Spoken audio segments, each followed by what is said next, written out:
Reflecting on my younger years, I recall how people often fretted about time, not just the time on a clock, but the timing of everything in life, especially when it came to love and intimacy.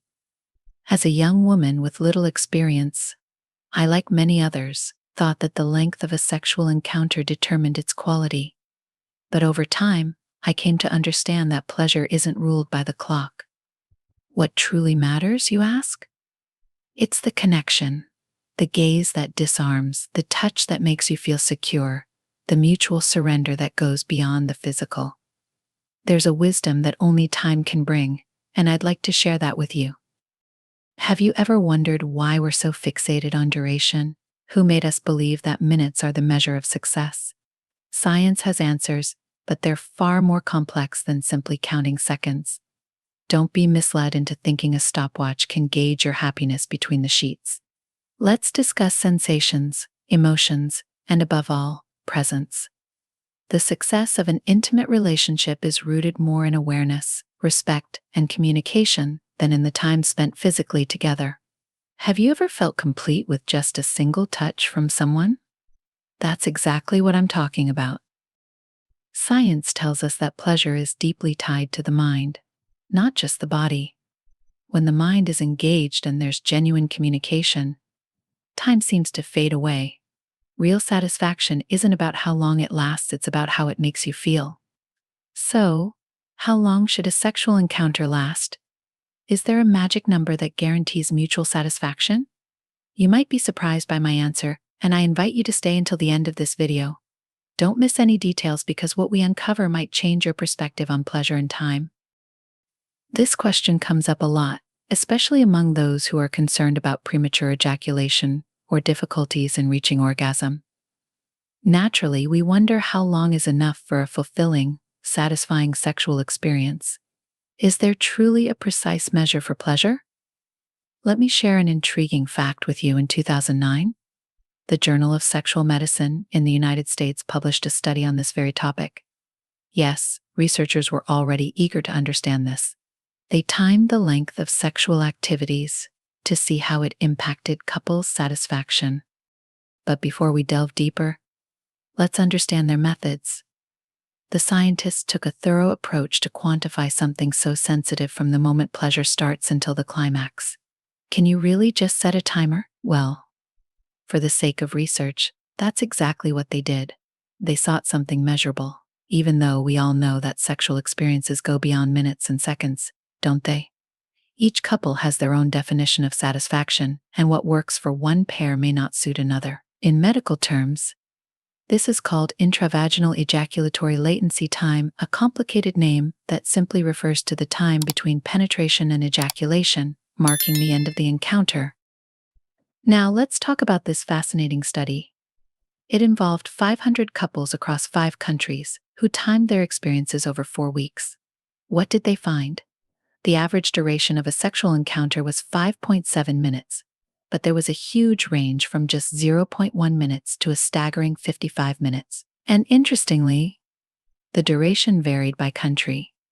For example, in Turkey, the average was 4.4 minutes, while in the United Kingdom, it was 10 minutes. What does this tell us?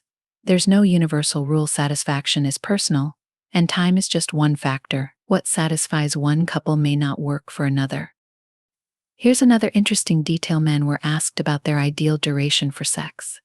Most thought 16 minutes would be perfect. But the reality was quite different. The actual average was only 9 minutes. Comparing this to the observed average of 5.7 minutes shows just how far expectations can diverge from reality. Factors like circumcision or using condoms didn't significantly affect ejaculation time. The study highlighted that while there is an average, the range is broad.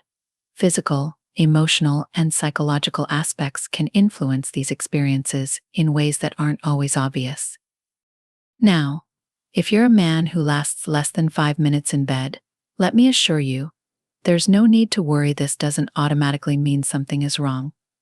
However, if there's dissatisfaction or concerns about issues like premature ejaculation, it's always wise to consult a urologist.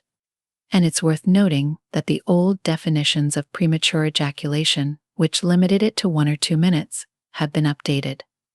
Today, the true measure is the satisfaction of the couple. When we think about sexual satisfaction, we often focus on what's tangible: the bodies, the touch, the techniques. But the reality, dear ones, is that genuine pleasure starts long before any physical connection. I've lost count of how often I've seen people think that a good relationship is all about the physical aspect, forgetting a crucial element: the heart. Emotional involvement is what sets apart purely physical encounters from genuine intimacy, and this quality can't be measured by a clock. There's a saying I often share: true intimacy begins outside the bedroom, and it's absolutely true.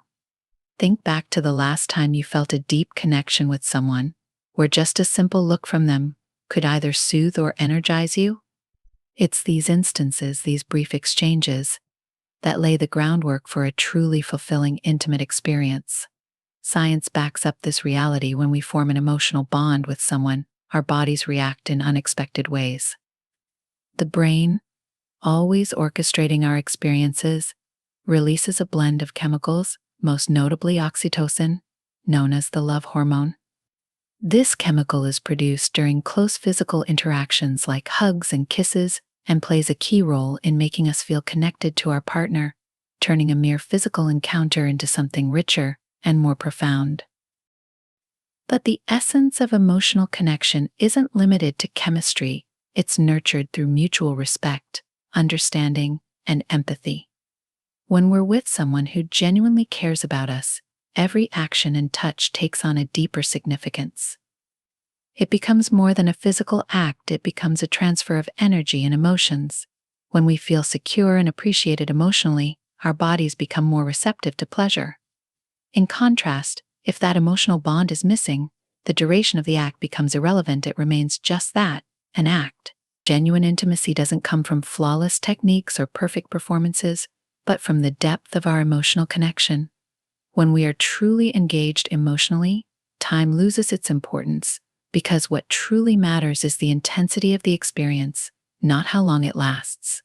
Over the years, I've heard countless accounts of people spending ages trying to perfect their skills in the bedroom, striving for physical mastery, yet still feeling unsatisfied. They failed to see that what was missing was an emotional bond. Without it, even a technically perfect encounter can feel hollow. When there's a deep connection, a gentle touch can be more impactful than any complex technique. So, how do you foster this emotional bond? The answer is straightforward, but it takes effort and openness. The foundation of a solid emotional connection lies in communication, and I don't just mean spoken words, but the unspoken messages conveyed through actions, expressions, and shared silences. Engage with your partner about their feelings, pay attention to their needs, and open up about your desires and fears. This is how genuine intimacy is built. Remember, emotional connection doesn't equate to dependency or losing one's individuality. Quite the opposite. Understanding and valuing your own needs allows for a healthier, deeper connection with someone else. This internal confidence enables us to fully embrace intimate experiences without the fear of being judged or rejected. When this emotional bond exists, everything transforms. Time becomes irrelevant because the focus shifts to the shared experience and its emotional depth. It no longer matters whether a moment lasts just a few minutes or stretches on for an hour. What counts is how you connected with each other during that time. Pleasure stops being a goal to chase and instead becomes a journey you both embark on together, where every second is meaningful. So, the next time you find yourself stressing over time or performance, take a moment to breathe and remember true fulfillment in intimacy doesn't lie in counting minutes, but in the strength of the emotional bond. Cultivate that bond and you'll find pleasure, satisfaction, and love unfolding in ways you never thought possible. Reflecting on my experiences, I've learned one crucial lesson: success, whether in intimacy or any other area of life, is deeply personal. What brings fulfillment to one person might not work for another. Yet, one universal truth remains: intimacy is an exchange of feelings, energy, and respect. With age, I've realized that true success and closeness isn't about numbers, but about the sensations felt. When we are fully present with someone in an intimate moment, What stays with us is not the duration but the depth of the connection. I hope that over time you too can shed the limiting beliefs imposed upon us, forget about the clock, and concentrate on what truly matters. True satisfaction comes from feeling, connecting, and being your true self. Time has no control over this. Now that we've reached this point, I hope you've grasped something essential. Success in intimacy isn't tied to time, but to the deep emotional connection you foster with your partner. Time is a mere detail, while the essence lies in the quality of your interactions, mutual respect, and emotional engagement.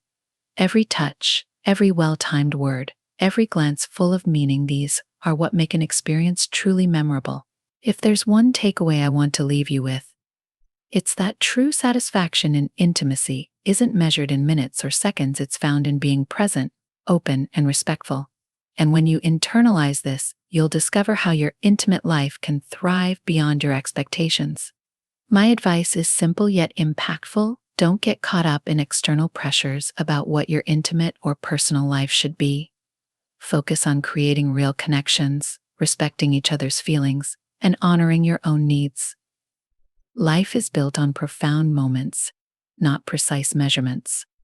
As you continue to discover yourself and embrace living fully, you'll find that true pleasure and joy come from being in the moment and staying true to yourself. Now, I'd like to ask, have you ever considered how your relationship might change if you focused more on connection rather than time? I'm eager to hear your thoughts on this discussion, so please leave your comments below and let me know where you're tuning in from. I always love learning where these conversations are reaching. And before you go, make sure to subscribe to the channel so you won't miss any upcoming videos. Each one is packed with intriguing topics to help deepen your life experiences and understanding of yourself. Don't forget to like this video and share it with your loved ones, as this kind of conversation is something many could benefit from. And don't leave just yet. A link to the next video, specially chosen for you, will appear on the screen shortly. It's designed to help you take the next step in your journey towards self-awareness and fulfillment. Click on it now and stay connected.